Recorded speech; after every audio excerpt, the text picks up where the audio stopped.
5ஆம் பாவம் அப்படின்னு சொல்லக்கூடிய கோணராசியில் அமரும் கேது உங்களுக்கு எந்த மாதிரியான நிலைப்பாட்டை தரும்? இது ரெண்டே தான் நம்ம பார்க்க போகிறோம், வேறு எதுவுமே கிடையாது. இதில் இன்னொரு விஷயம் என்னென்னா, ஒரு எக்ஸ்ட்ரா ஒன்று பார்க்க வேண்டிய ஒரு விஷயம் இருக்குது. உங்களுக்கு 7.5 சனி ஆரம்பிச்சிருக்கு இல்லையா? 12ஆம் பாவத்துக்கு 7.5 சனியினுடைய அமைப்பு அப்படின்னு சொல்லக்கூடியது விரயச்சனியாக வந்து உட்காந்துருக்கார்.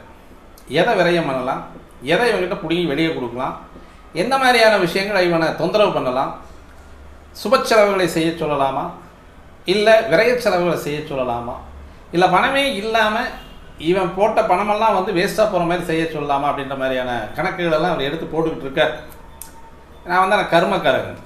அப்போ கர்மக்காரன் அப்படின்னு சொல்லக்கூடிய இன்னுமே வந்து நெருக்கமாக பிடிக்கக்கூடிய அமைப்பு அப்படின்றது வந்து இந்த ராகு கேது பயிற்சியாக வரைக்குமே உங்களுக்கு மே மாதம் 18ஆம் தேதி வரைக்கும் இந்த கடுமையான ஒரு பலாபலன்கள் கண்டிப்பாக இருந்தே இருக்கும். அதில் வந்து மாற்றமே கிடையாது. நீங்கள் அனுபவிச்சு தான் ஆகணும்.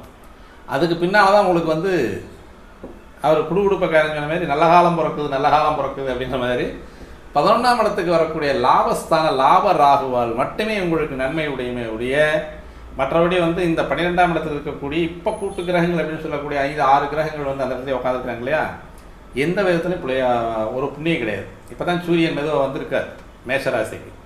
இப்போது சுக்கிரன் புதன் சனி ராகு இவங்கெல்லாம் அங்கே தான் உட்காந்துருக்காங்க.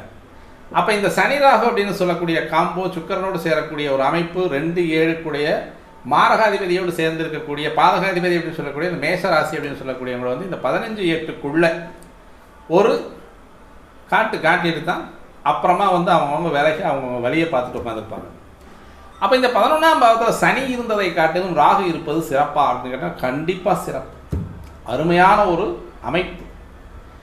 இந்த 12ஆம் பாவத்தில் இருக்கக்கூடிய சனியினுடைய தோஷத்தை கூட குறைக்கக்கூடிய அளவில் இந்த ராகு செயல்படுறதுக்கான வாய்ப்புகள் நிறைய இருக்கு.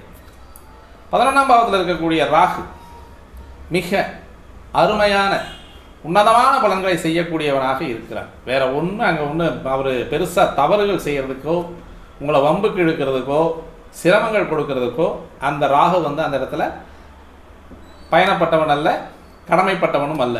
அதனால் அந்த இடத்துல இருக்கக்கூடிய ராகு உங்களுக்கு உண்மையிலேயே லாபத்தை அள்ளித்தரக்கூடிய ராகுவாக இருக்கிறான். இப்போ தான் மேசராசிக்காரங்க மூச்சு விட போகிறீங்க.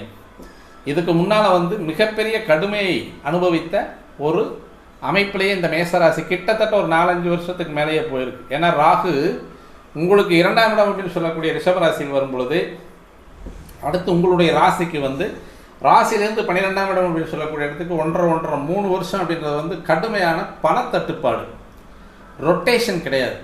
தொழிலில் வந்து மானம் அவமானம் சிக்கலை சந்திக்கக்கூடிய ஒரு அமைப்பு, சம்பந்தமே இல்லாமல்